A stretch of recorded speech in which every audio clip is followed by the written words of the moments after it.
Okay, before we start, I think there is a question there. Yes. Sorry? This little n is the mode number. Oh. Oh, sure.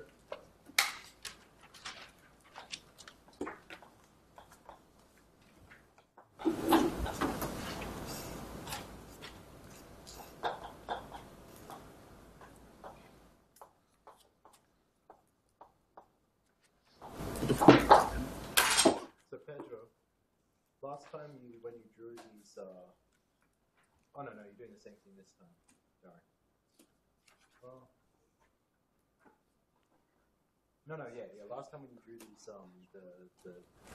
like the spin wave, you didn't have a topological defect, but this time you do. Does that change anything in this No. in this stuff?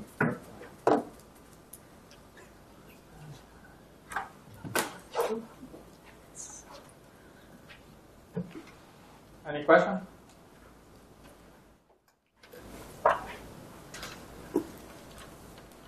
Yes. Is it corresponding here? Does the right-hand side include some like a distinguished function on the curve too, or something that sort of we Yeah, find metamorphic. like P guy? Yeah. Okay, cool. Okay, perhaps I can start summarizing a little bit what we have seen. And we have seen something which I think if you see for the first time, you should find it quite cute, which is that we have some algebraic equations. So we have a set of algebraic equations, a priori something very, very hard. We take furthermore a limit where we solve these algebraic equations with many roots, many variables. So we are solving a bunch of rational algebraic equations with millions of variables. And we are saying that we can find the exact solution. We are saying that the exact solution is that these roots condense into some smooth number of cuts. And if you want to parameterize the solutions, you should tell me how many cuts you want and how many excitations in each cut you want. So that's how you describe the solution. And then the claim is that there is a nice function called the quasi-momenta that looks like a complicated function, a sum of poles, and a priori you could think, oh, I need to solve bit equations, find all these u's, and so on. But no, that's not how it goes. The way it goes is that you know that this quasi-momenta will condense. It will be a function with a bunch of cuts. One can even make an ansatz for this function p prime. Here is the square of p prime, such that we cancel the square root. So it's a simple rational function with 3k plus 1 parameters. And then we fix all this function, all this monomorphic differential on this two-sheeted algebraic curve by imposing three conditions plus a few details. But the three main conditions are as follows. One tells you that you count how many excitations you put in each cut, and this tells you what is the occupation number of each cut. So if you have only one cut, that's the total number of magnons you have. If you have two cuts, you choose how many you put on one cut, how many you put on the second cut. So the integral of p around the cut gives nj. And if you want to work in terms of p prime, you integrate by parts and say that the integral of p prime times z gives the number of excitations. Then you have the condition that if you try to reconstruct p, starting from infinity and integrating it, different paths should give the same result. So it means that the integral of p prime around the cut should give 0. Otherwise, it will not be consistent. So the integral of p prime, not p prime times z, but just p prime around the cut gives 0. And finally, and here is where bit equations come in, if you integrate from infinity to a branch point, at the branch point, you remember that at the cut, p was an integer plus a density, but the density at the end of the cut is 0. So if you integrate p from infinity to the branch point, you get p at the p prime, you get p at the branch point, which is just pi times an integer, right? So we get these conditions. It's roughly 3k, but as we discussed, it's actually 3k minus 1. There are two missing, and those two missing you work out by imposing the correct behavior of this differential close to p equal to 0, which you know from definition. You just expand close to p equal to u equal to 0, and you fix what should be the required behavior. And in particular, you realize that from u equal to 0, we can get also the energy. And for example, as an example, yesterday, we worked out the simplest one-cut solution and found that the energy was given by this expression. So do you remember this expression that I have here? So you don't remember the lambda because there was no lambda when we did it, I think.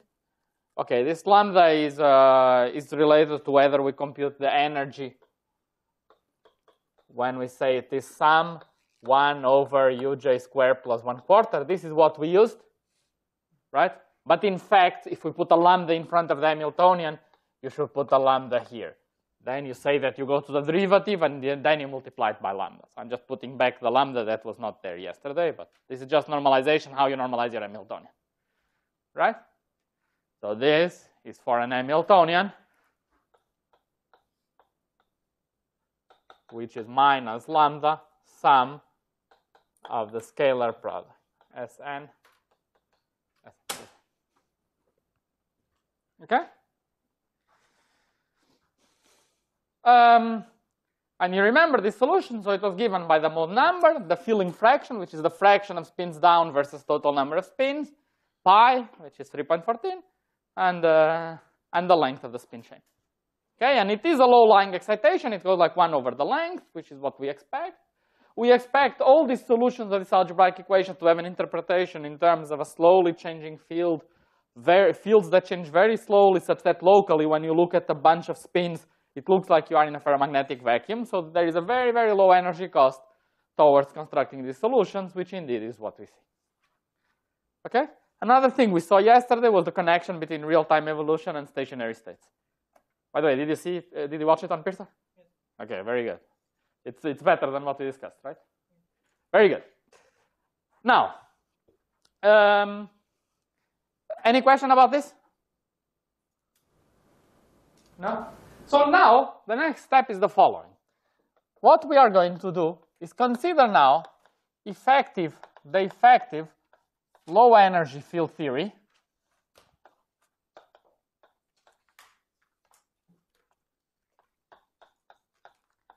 for such spin chains.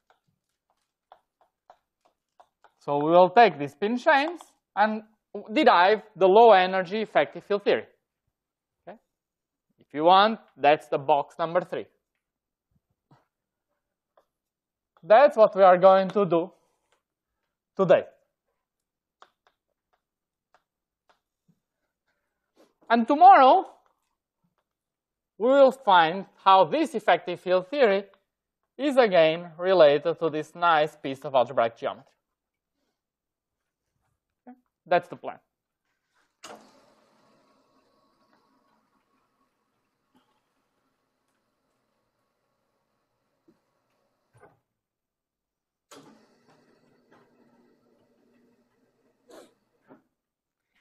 So let me start with a claim of what is the low energy effective field theory, because I don't want to derive it in all detail. So I want to state it clearly as I can, and then we'll derive it more or less. We'll sketch the derivation because, I mean, it's not our goal to derive with all factors and so on. So let me write the claim. The claim is the following. You take that Hamiltonian that I wrote there. So let's take the Hamiltonian to be minus lambda sum of Sn dot Sn plus 1. Okay? And let's consider the partition function, which is trace of e to the minus beta h, which is sum over n psi n e to the minus beta h psi n. And the claim is that this is well approximated if we are zooming in close to the low energy excitations around the ferromagnetic vacuum, if those are the states we are interested in. This is well approximated by a field theory where we integrate over vectors n, which are vectors of some sigma and time. Okay? Sigma would be the position along the spin chain that is varying slowly, and time would be some time. We are computing some partition function.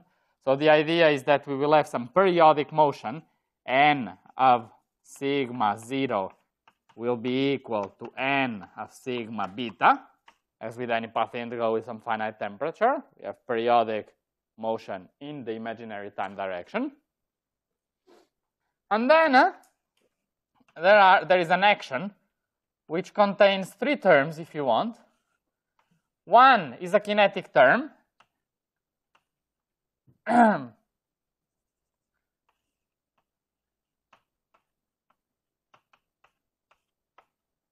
Okay, this is a kinetic term, derivative with respect to sigma along the spin chain. The other, with some coupling, lambda prime, that we will derive what it is. This lambda prime will be related to that lambda, but not be exactly that lambda. Plus a new term, which is kind of a more exotic term. This is kind of the usual term we get from path integral. And then a more exotic term, which is an integral for each sigma. There is a so-called Wess-Zumino-Witten term, which I can describe to you in a very simple geometrical term, area, where what is this area? This area is as follows. Well, let me postpone this term to the end. Let me describe this term at the end. And the last term is, there is a Lagrange an integral dt t sigma with an I, if you want, Lagrange multiplier, a function n times n squared minus 1. Okay. So again, kinetic term, the first one is simple. This here is just a Lagrange multiplier.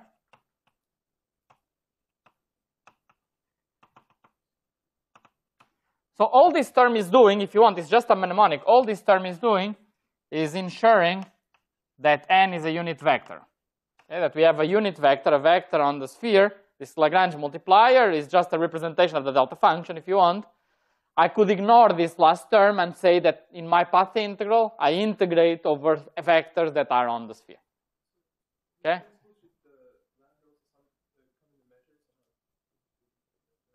Yeah, that's correct. We should also, in principle, integrate over the measure to ensure that we have a delta function. I'm omitting those details. Whenever we put a Lagrange multiplier, we assume we also integrate over it. Yeah. Good. Okay.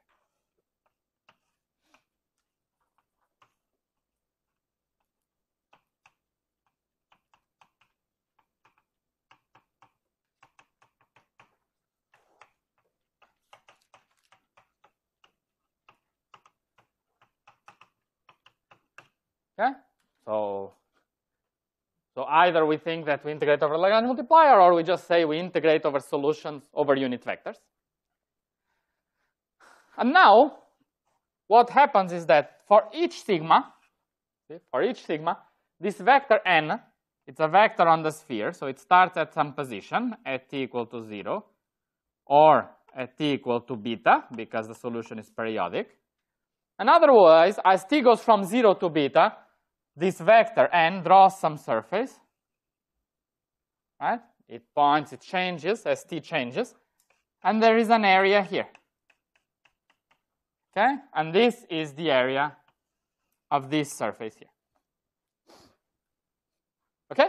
So this is how it is here. For each sigma, you see what trajectory the vector n does, and you measure its area. Okay? We could write an explicit expression for what this functional is, and we will at some point, but the geometrical meaning is very clear, and the explicit functional is not very illuminating. So I prefer to describe it in this geometric form for now. Okay? So this would be as time evolves. The vector changes, goes, and comes back to the same point, and this is just a sphere, a two-sphere, just football ball. So what is small lambda? Soccer ball. Yes. What is small lambda? Small lambda prime is a coupling which will be related to the small lambda that appeared in the Hamiltonian. We will work out the map between lambda prime and lambda. Lambda prime will be roughly lambda over L squared. Yes? Why is that integrated over just these sigmas? Sorry? Use the time already. Right. The areas We integrate over sigma. For each sigma, we measure the area as t goes around, which I can write this functional explicitly as an integral. So this area can be written as an integral of dt of something, but this is not very simple, and I don't want to write it down yet. I will write it down later. But given that the meaning of this term is very clear, it's just the area of this region surrounded by this sphere, I want to keep it as is. Now let me fix the constants because I forgot some constants. And the most important constant I forgot is an I here, an S over 2. Where S, what is this S? We are going to work with spin S. Not just spin 1/2 like we have been doing, but let me consider more general spin S. Okay? And this result is true for more general spin S. Yes? So during the time t, the unit vector, it has to come back to its original. That's right, because we are computing a partition function. So when we derive a path integral, that's how it works. And the basic idea, why does it work? Because the final and initial state need to be the same as we are tracing. So as we insert a complete base, as we cut this in pieces, and insert a complete base, in the end we come back to the same position because we are taking a trace. Why isn't there a normal kinetic term? Sorry? Why isn't there something like a kinetic term? Why is there no time derivative n first? So first we don't know if there is time derivatives here with respect to t or not here. And in fact, somehow there are, but they will be first order. They will not be second order. Right, no, I'm not saying that. I mean, like in the first term, here. Yeah. So usually wouldn't we expect some kind of kinetic term with the t derivative? I don't know. Why do you expect something? I mean, you don't have the right to expect anything. Let's derive it and see what we get. Very good. But there will be time derivatives, but they are hidden inside this area. So this is the claim. Is it clear? Now we are going to sketch the derivation, and there will be 3 main steps, which are related to understanding this term, and this term. Okay? But they are all kind of straightforward. Yes? There should be d sigma n term also, right? Because when the spin changes, there is some energy. Sorry, can you repeat? There should be d sigma n term. Because when the spin changes, the energy changes, or you expect your action to also change? D sigma n, there is d sigma n squared there, the kinetic term. I see. I thought that's tau. So this is a derivative effect of sigma n squared. So that's measuring precisely the fact that it costs to change the vector n as you are going along the spin chain. Good. Wait, so n's pointing in the direction of like a spin along the spin chain. That's right. Oh, okay. Now, so what is the strategy for deriving this? The strategy for deriving a path integral is to chop this guy, right? We chop this guy into e to the minus epsilon h, e to the minus epsilon h, e to the minus epsilon h. And then we start inserting the resolution of the identity in terms of complete base of states. And that's how it works. And then we just derive what's the effective path integral. Okay? That's the usual stuff. Now, what state do we use to resolve the identity then becomes the relevant question. What's the appropriate base that you should use to get some workable expression? Okay? And the states we are going to use are spin coherent states. These are states that are very adequate to describe precisely a spin whose expectation value is changing slowly along the chain. So let's introduce some coherent states, and those are the coherent states that you worked out in your homework. So who tried to do the homework? Not everyone? Okay, but who gave a look at the homework and saw more or less what it is about and is more or less familiar with the kind of things there? Can I assume that people read the homework or not? Half-half. Okay. So I'm going to do it in a more sophisticated way than in the homework. The homework is a more straightforward way that I think you should learn once because it's the simplest thing to do with the spin 1/2 coherent states and so on. But I'm going to do spin S coherent states, which is more general, but a bit more mathematically sophisticated. Okay, so the idea is the following. We introduce some coherent vector n, which is defined by acting with some rotation that changes the reference vector pointing towards the North Pole into some general vector n. So this n0 is just spin up So I think of this n0 as being just a vector pointing to the North Pole. And this vector n is another vector. So if I have n0 here, n is some other vector. And then there is a rotation that rotates this n0 into the vector n. Okay, there are many such rotations, because before rotating, I can do a rotation around SZ that does nothing to the vector. So of course, this is not unique. But let's find the simplest one that maps n0 to n. What would be it? We want to rotate along which axis? We want to rotate along this axis, which is perpendicular to n0 and to n. We want to rotate along this axis by an angle, theta, where theta is given by the angle between the two vectors. And what is this vector here? Well, this vector is a vector which is perpendicular to n0 and n. So this vector is n0 wedge n, for sure. Okay? But now I have to normalize it to 1. Right? I have to be a unit vector. So if you compute the norm of this vector, you see that the norm of this vector is sine square of theta. So to make it a unit vector, you divide by sine of theta. Okay? So just computing the norm of this vector using vector identities, you relate it to the scalar product between n0 and n, which is cosine theta. You get that this is the proper normalization. Again, I'm going to do it fast because partially it's related to the homework and partially because it's straightforward algebra. But if there is anything unclear, I can do it for you, no problem. So just tell me. So this is the vector. So therefore, our u, our simplest possible u that we are going to use to generate a given vector, n, starting from n0, it is just exponential. We rotate by theta, and we write n0 wedge n over sine theta times the spin generator for spin s. Okay? So just a rotation by an angle theta in this with this axis of rotation, because this is what we want to do. Take this axis of rotation, rotate by theta. Okay? And this is normalized such that this is a unit vector.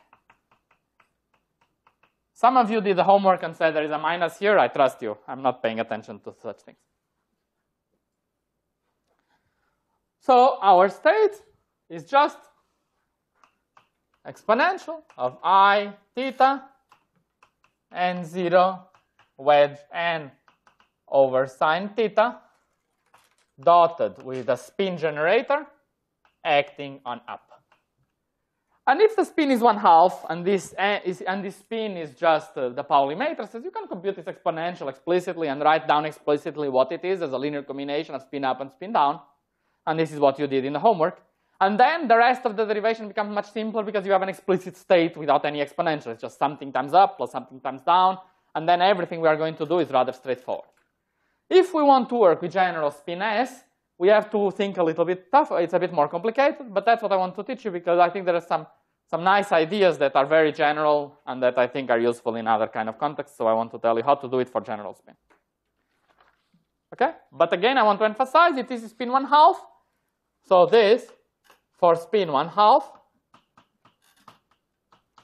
becomes something very simple, like cosine theta over 2 times up, plus e to the minus I phi sine theta over 2 times down, where now I'm introducing an angle phi. What is this angle phi? Well, if n0 is pointing up, we can introduce some angle phi and some rotation theta to parameterize my vector n, usual polar coordinates, theta and phi. And then this is the vector very explicitly. And then you can just work with these states, insert a completeness relation, and so on, and everything becomes very explicit. Okay? Okay? But for general spin S, it's a bit more complicated, and I'm going to explain how to do it in this, in that case.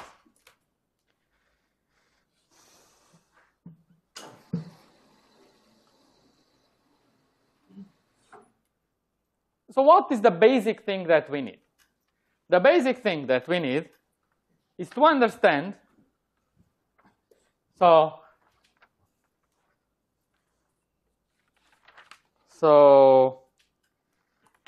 So the strategy, as we said, is that this identity here, we use coherent states n, j, and j. I will write the completeness relation in detail at the end, but I just want to point out here that here, what will we be using? We will use these coherent states where j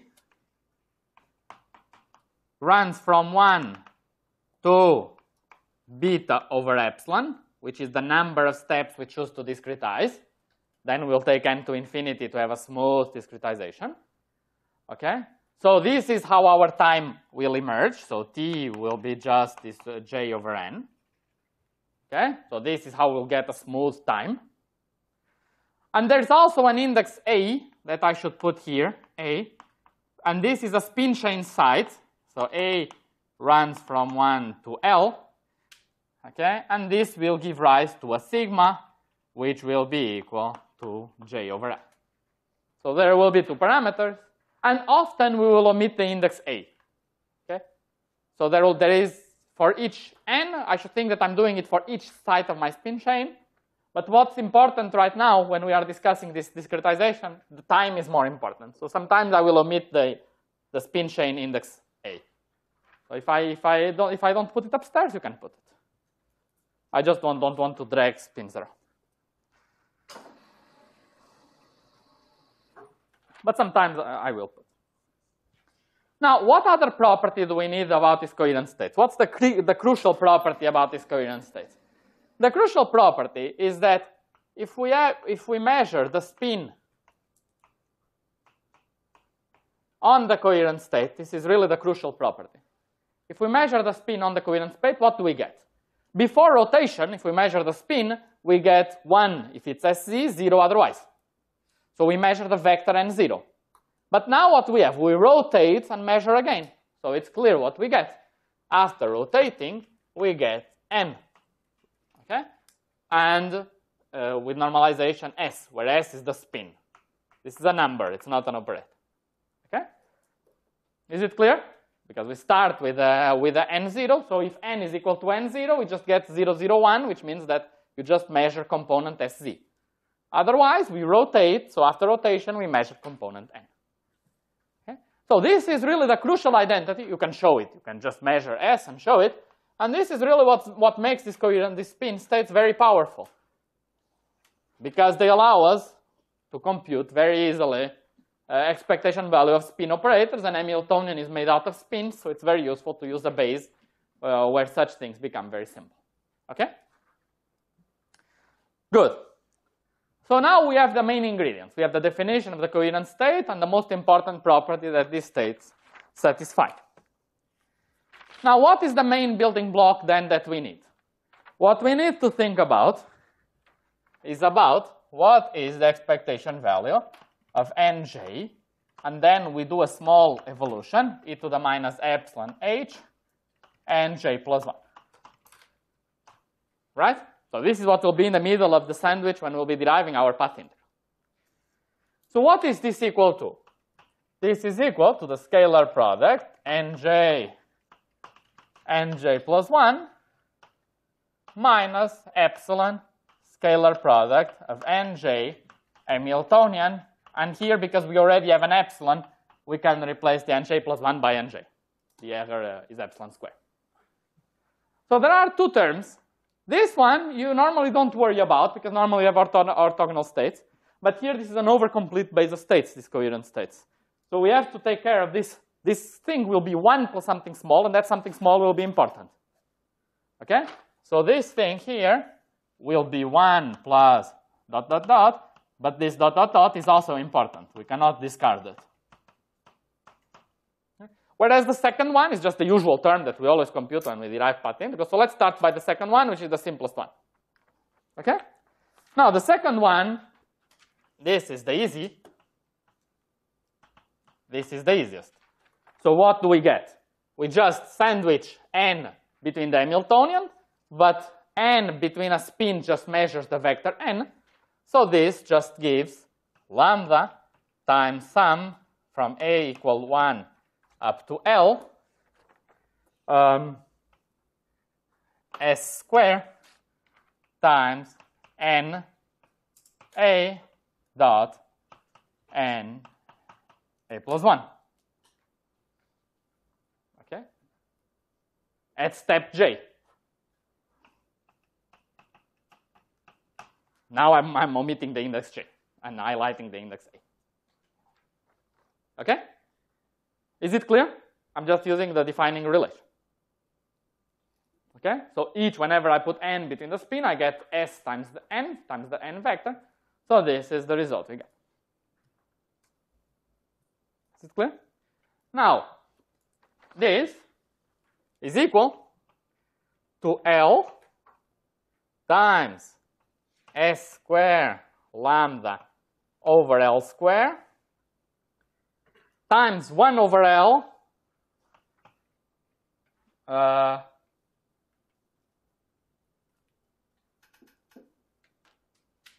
okay.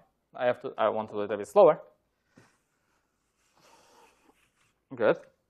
Now, what are we going to do with this scalar product? We are going to say that this scalar product is 1/2 of n a plus 1 minus NA square, right? The cross term gives exactly this. Okay, perhaps there is a minus sign, but there was a minus anyway, so there is a plus sign. Right? This plus a constant. Plus constant. Constant, why constant? Because n squared is 1. So these constants we don't care about. Some normalization of my partition function. Right? And this, of course, I will relate to a derivative. So in the end, this is going to be equal to, let me write and we see if it's correct. Hopefully it is, because otherwise it will be tough to fix. It looks correct.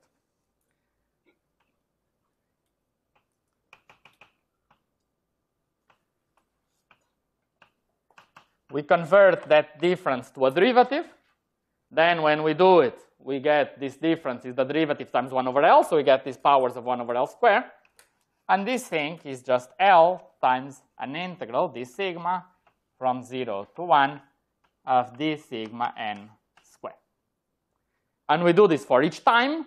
So we get the first term in the path integral. And you can read off lambda prime. Lambda prime is just this. Question, yeah. The epsilon? Sorry? The epsilon? The epsilon is not inside my bracket. Oh, you're only writing, okay.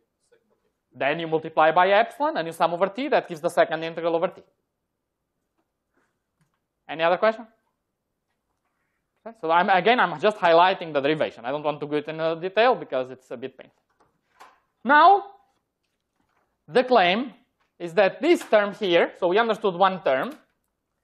In fact, we understood 2 terms. The last one is trivial. It is just that we are using states parameterized by a unit vector, so of course we integrate over unit vectors.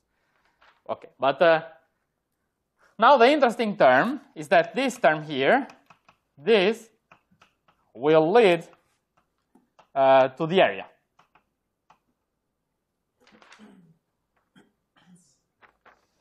So let's see how it goes.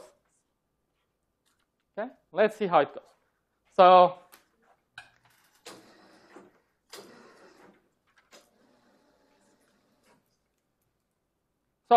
there are several ways of deriving the result we are going to derive. Now, there is a well-known, but in my opinion, very hard to prove statement, which is the following. So let me tell you the statement we are not going to use. We are going to try to avoid using it because it's very painful to prove. And I want to try to use statements that in general situations I would be able to work with. Whereas this one, I think it's really, I don't know how people guessed it. I find it very imaginative, but a bit tricky to find out, to derive. Suppose I have my vector n0, my vector n1, and a vector n2. Okay?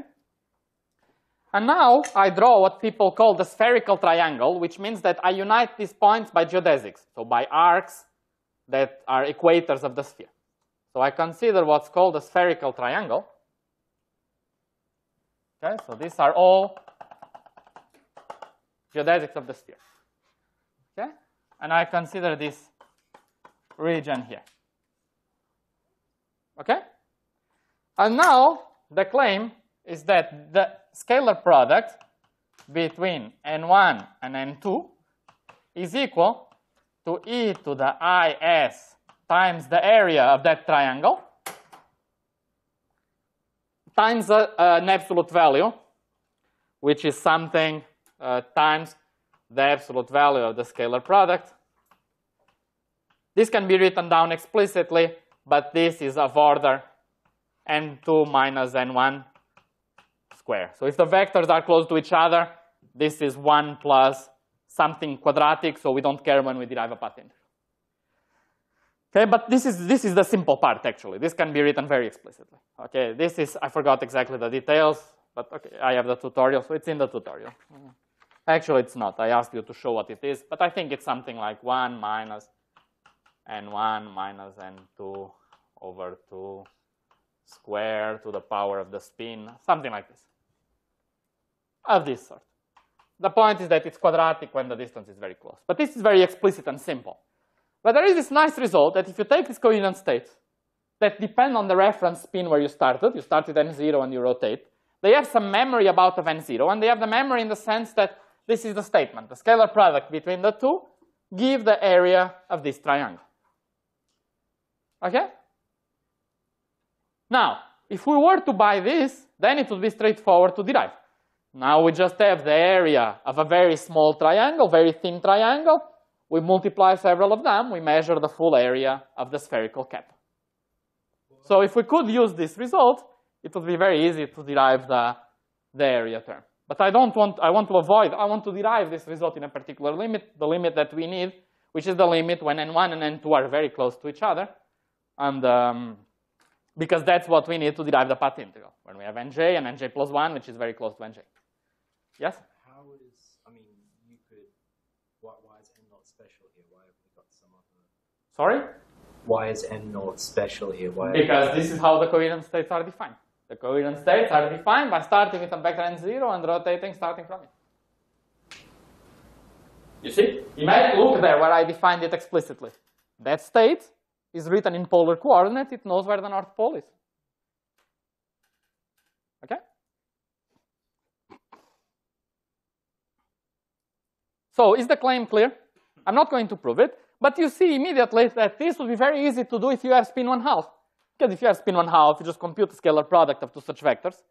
You get here on the right-hand side some explicit function of theta and phi, theta 1, theta 2, phi 2, theta 2, right? You get a function of theta 1, phi 1, theta 2, phi 2. And you can go to Wikipedia and see, is this the area of a triangle on the sphere or not? Okay? For general spin S, it becomes tougher. So that's why I want to present an alternative route which is valid for general spin. Okay? But again, if we are willing to accept this statement, now you can forget about what I'm saying and jump directly to the final result.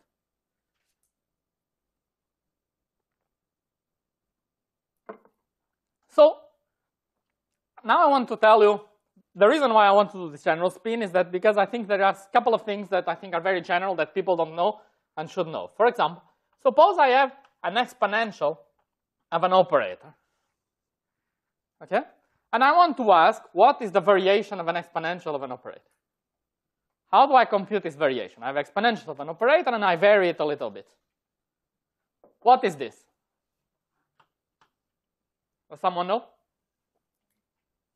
This operator can be a matrix, can be exponential of a matrix, like what we have there. We have exponential of a matrix.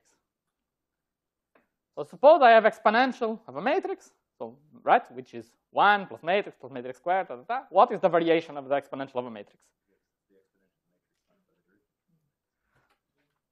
Yeah, that's when I think, right, exponential of a matrix times the derivative. But that's wrong. Operator commutator with the variation. That's also wrong. Is it just the variation of the matrix? Sorry? Just the variation? No. It's not. Imagine this is diagonal. If this is a diagonal matrix, it's like a number, then what Tom said is correct. It is just A prime times e to the A. say vary with Sorry? vary with respect to This A has some parameter, and I do a small variation. I take a derivative of this object if you want. Suppose this A has some parameter, lambda, and I take derivative with respect to lambda of a matrix, of exponential of a matrix. It's a very well posed mathematical problem. But actually the solution is not totally trivial. The result is the following.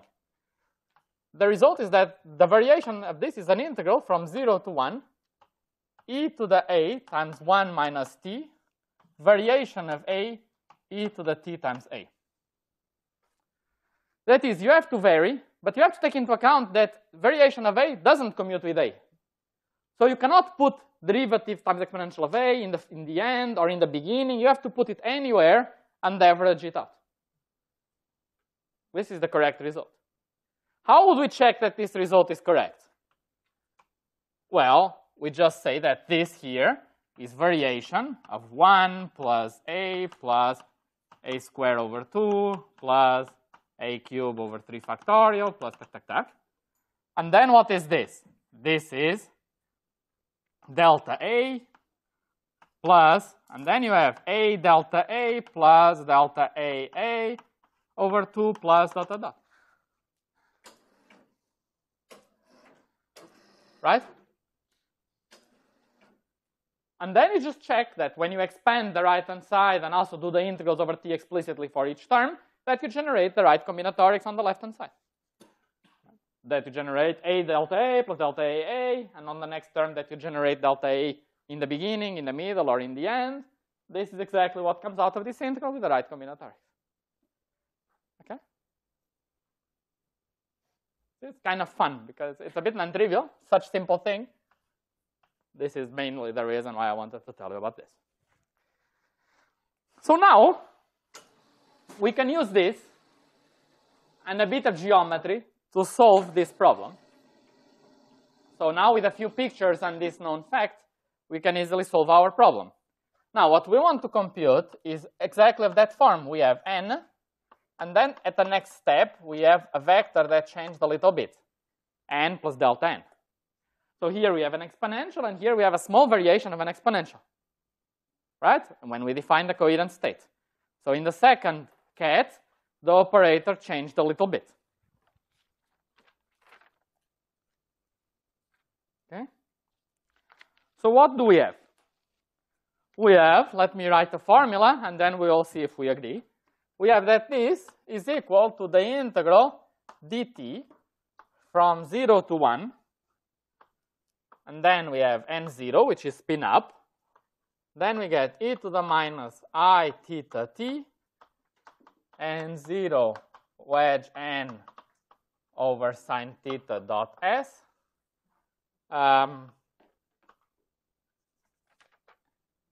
Then we have here in the middle I theta n0 wedge delta n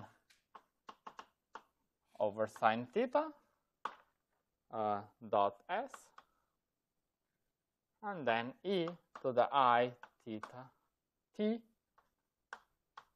n0 wedge n over sine theta dot s acting on spin up. You see? So I did a variation. I put exponential of 1 minus t on one side, exponential of t on the other side, and the 1 minus t combined with the exponential that was already there to give just t on the left, and on the right I get the exponential of t that I wrote there. Okay? So I just grouped two terms together on the left. So now we see what we are getting. We are getting something nice. Now we want to reinterpret these states here. So what are these states here? I have my same picture as before, where I have my vector n0, my vector n, my angle theta, and my rotation angle. And I'm using the same rotation angle, but instead of rotating by theta, I'm rotating now by t times theta. So we go to some vector that I call n index t. Right? We are doing the same rotation here, but rotating a bit less. You agree?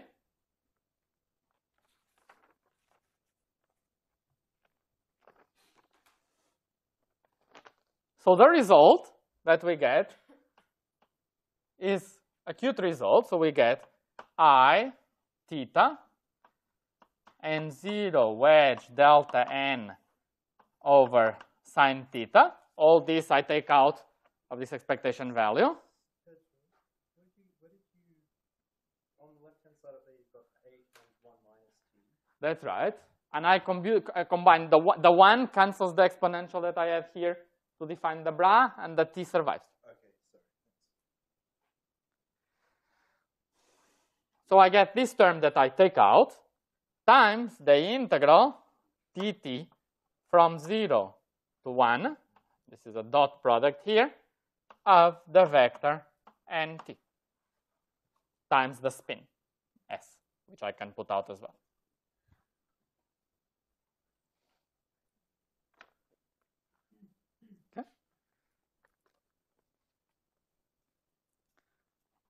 So again, let's be totally explicit to know what this is. So if we have n, let n be, let's parameterize n like in the picture there. So here we have cosine phi and cosine theta. And here we have sine theta cosine phi, sine theta sine phi. Let's just be totally explicit. So what is variation of n? Variation of n is, when we do a small variation of n, is a variation of phi times derivative of n with respect to phi plus a variation of theta times derivative of n with respect to theta. We have also n0. n0 is just the vector 0, 0, 0, 1. And finally, we have nt, which is just the same as n, where we replace theta by theta times t. Now, everything is totally explicit. You plug, and you do the integral over t. The integral over t does something nice, because we have an integral over t of theta times t. So when you integrate, you bring a 1 over t out that cancels this theta here, which was a bit annoying to have this theta outside in a path integral derivation. Okay, but those are technical details. The result you get is then is delta phi. You see that out of the 2 terms of delta n, only the one with delta phi shows up, times 1 minus cosine theta. This is the result we get. Where you see that, okay, the theta, the integral, from this you can read what the integral gives. The integral cancels the theta, cancels the sine theta, and puts back this instead. Why not? It could be, and it is. Okay? And now, what is this result? This result, now we write it as is delta phi times integral from 0 to theta of sine theta d theta. That's what 1 minus cosine is. Right? So what is that? So if I have my North Pole here, that's just the area of this very thin rectangle, right? Very thin triangle, right? Because I have here delta phi, and then I have theta from theta equal to 0 to theta. And I integrate what measure? I should integrate d phi d theta sine theta. That's the measure on the sphere. Okay? D phi, there's nothing to integrate because it's very thin. I just take out, and the integral of d theta gives therefore that. So we conclude that this quantity here is 1 plus I times the area of this very thin rectangle, triangle. Okay? Where this thing here, this very small thing, is the variation of n, delta n. Good?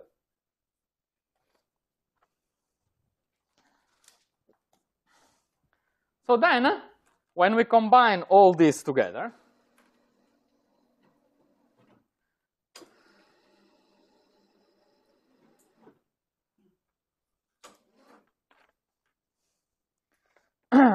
we get, in the end, sorry. Okay. We have our sphere. Okay.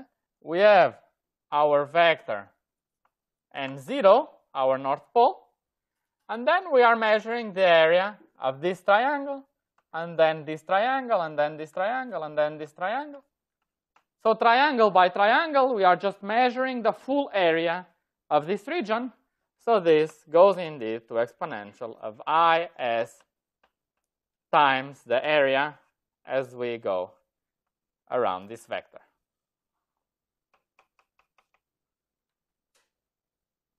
Yes? So what about the kind of like the issues coming from the area not being convex?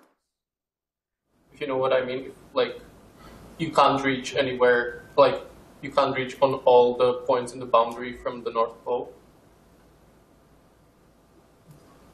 That would not be a problem. It would give some negative terms for when the point is outside n0, and some positive when it's outside, such that you do measure correctly the area.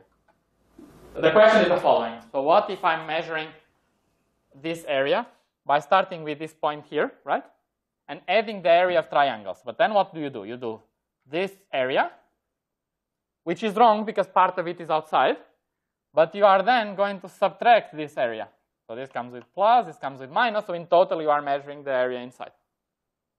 So that's how it works, that you can always compute the area of a region by triangulating, and you can use a point which is outside the region or inside the region. If it's inside, all contributions come with plus sign.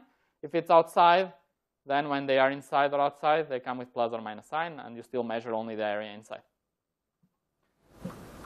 However, there is another good question that you could have asked, which is, how do we know that we measure the area inside or outside? Right? So we have an in region, and we have an out region. And a priori, we could have measured the area of the out region versus the area of the in region.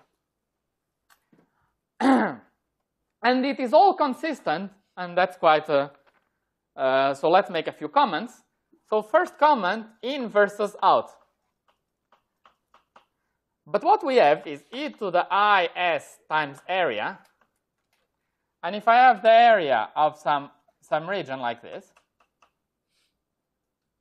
if I measure the area of the out region instead, this is e to the is times 4 pi, which is the area of the sphere, minus the area where I now measure the out region.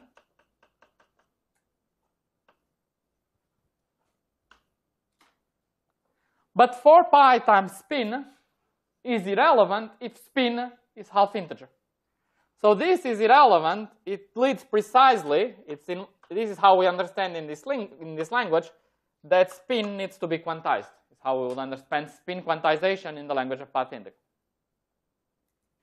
And what about the fact that you get minus sign? That's okay, because this is just exponential of plus is times the term that you would get when you just flip the orientation. You have to sum over all trajectories, and for each trajectory with one orientation, there is another with the opposite orientation. And these areas are oriented areas. They come with plus or minus sign depending on the orientation. So if you get a plus sign in the exponent or a minus sign, doesn't matter, because for each area with plus, there is an area with minus that just differs by flipping the orientation. So in other words, you can say that you have cosine of the area dressing in the path integral, and instead of just exponential, so it doesn't matter. But it's quite cool that this gives spin quantization.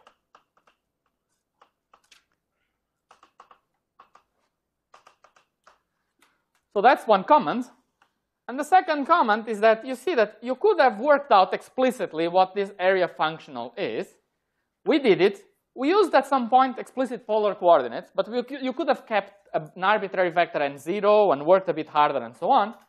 And then you would get that this area, if you really insist, I can write it explicitly for a vector n0, is integral dt n wedge derivative with respect to t of n divided by 2, 1 plus n dot n0 dotted with the vector n0. You see it has some kind of complicated expression. It's the area. But in fact, this is independent of n0. Because it has a simple geometrical meaning. It is just the area. I can choose different points. Someone can use this n0. Some other person can use an n0 prime. And of course, the area is the same, but the explicit way we triangulate is different. That is, if I integrate not around the full circle, but if I integrate from a region to another, then the result changes because I get the area of part of the spherical cap. But if I do the full integral, then it doesn't matter. Okay. And in fact, if we want to derive, say, the equations of motion, it's much better to think about what is the meaning of an area. It's just an area, so if I change a little bit, I can tell you how the area changes, than to use any explicit representation. And that's what we are going to do now when we are going to study the classical limit of this model to try to match with the classical limit that we obtained before. Okay?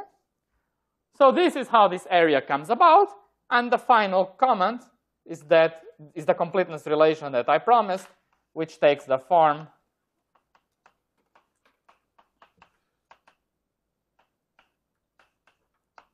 it is just the naive completeness relation. You just integrate over vectors n with a constraint that n squared is 1. So combining now this resolution of the identity with what we derived above, the result I stated in the beginning follows.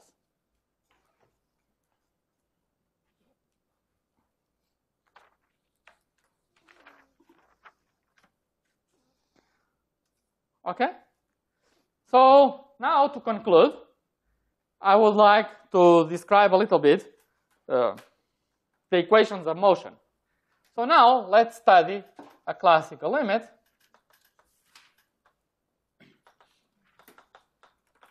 And we want to derive the equations of motion for this model. Let me actually tell you what's the name of this model. It's called the Landau-Lifshitz sigma model.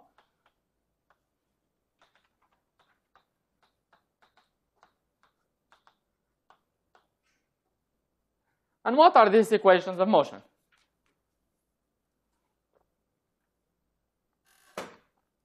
Okay. Well, the equations of motion, let's derive it. What do they give? They give Lagrange multiplier times n. This is variation of Lagrangian with respect to n from the last term. Now the first term plus box, or second derivative of n times some lambda prime. That's from the first term, right? So the first and last term are straightforward, just usual equations of motion. What's a bit tough is that plus contribution from the area.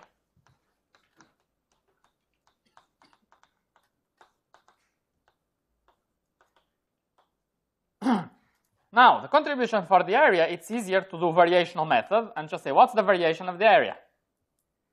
Okay. What's the variation of the area? So if I have my surface, I have my sphere, and there is some area, and here is my vector n. Here is the derivative of n with respect to t. And what do I want to do? I want to measure delta n. So I will have some delta n, and I want to add some delta n and consider this variation of this area, this rectangle. Okay? So I'm just going to sketch. Let me write the result, and you'll see why it is clear, why it makes some sense at least. So the variation of the area is the following. Delta is related to delta n. So the variation of this area is related to delta n. Okay? But if delta n changes in the direction longitudinal to the curve, doesn't matter. Then I don't change the area. So the part that changes the area is the part that is in this direction, perpendicular to the curve and to the vector n by definition, because it's tangent to the sphere. So it is the scalar product of delta n with n wedge the derivative with respect to time of n. Right? This is a vector that is exactly in that direction, and I'm measuring the overlap of delta n with that to measure the variation of the area. Okay? I leave it as an exercise to clean up, to think carefully for yourself why this makes sense as a variation of the area if you change delta n a little bit, but I think it's more or less intuitive, right? So therefore, this contribution from the area, we just read off from here, is just n wedge del T of n. Okay? So these are the equations of motion. So you see it's first order in time, second order in space. Okay? The fact that it is second order in space, that there is this kinetic term in space is, as your colleague said, because there is an energy cost to bending the spin. So that's what gives typically this kind of terms. And there is an evolution in time as well, which you can think of as spin precession, even though I'm not going to explain much about it. But now let's massage these equations a little bit. So this equation as they are a bit useless. Not completely useless, but they are very hard to deal with. So let's massage a little bit this equation. Can I continue here? So tell me when I should stop. At some point, I know that it's hard to read. So first, not first, we can go directly there. Okay, so we do n cross with the equations of motion.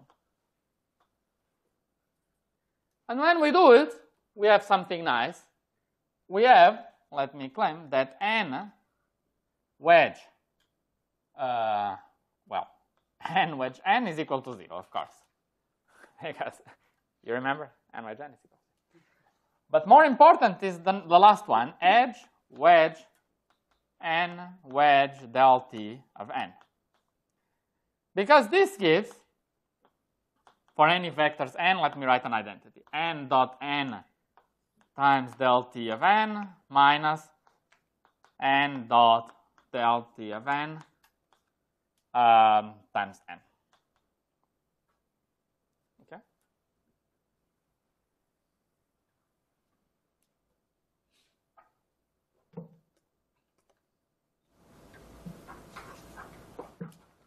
I'm not going to prove this, obviously, right? You can work it out. You just put some epsilon ijk, and it's equal to a bunch of deltas, and this is true. Now, this quantity here is equal to 1, because our vectors are normalized. And what about this quantity here?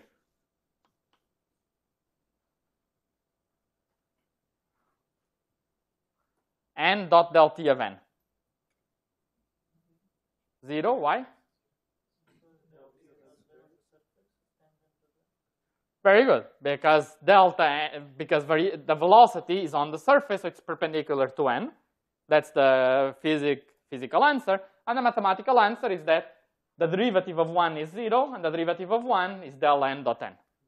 So we can derive right away that this should be equal to 0, because this is just the derivative of 1, which is n dot n. But the explanation is, of course, that the derivative is tangent to the surface and then is perpendicular to the surface. So when we do it, we derive something nice. Then we derive the equations that del T of n minus lambda over 4L squared n wedge second derivative with respect to sigma of n equal to 0. And here I'm specializing to spin 1/2. You can keep the general spin, but I want to write it now for spin 1/2 because the lecture is running out of time and I want to introduce today's tutorial. This is the equation you would write.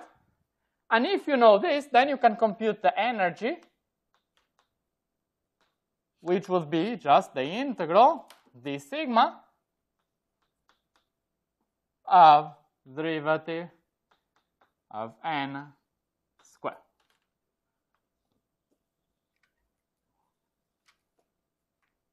Okay? So let me check that I got the normalization right.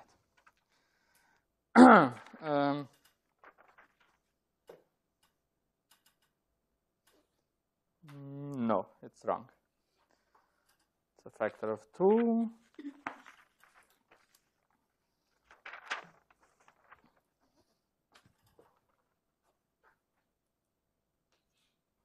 And here it's a factor of